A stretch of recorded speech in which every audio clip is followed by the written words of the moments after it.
Angela Rigo.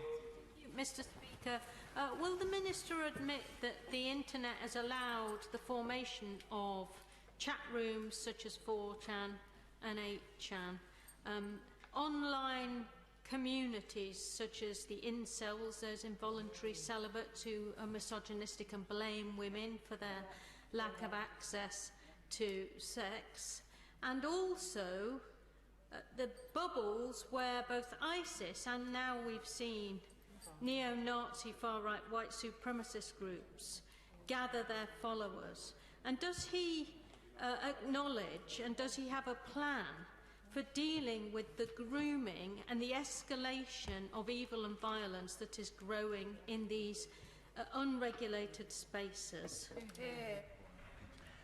The Right Honourable Lady makes absolutely the right point, and there are a lot of characteristics across the spectrum of extremists, violent extremists, whether that is Islamist, Daesh, ISIL extremists or far-right. They often use the same methods. They often appeal to sometimes the same type of people. It is also the case that both this side of the House and her front bench have been grappling with how we deal with safe spaces, either in the material world or indeed on the online world, because it is, a characteristic of the 21st century is this safe space concept, failed state or the internet, where these people are reinforcing their prejudice and joining up. You could argue 10 years ago people sat in their bedrooms on their own and spoke to no one.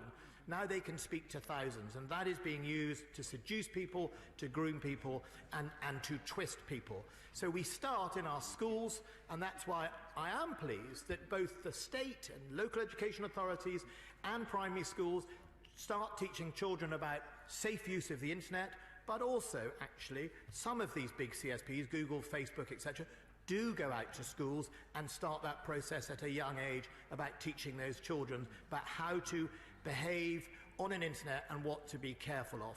But it is a growing challenge. The online white paper hopefully will be the doorway for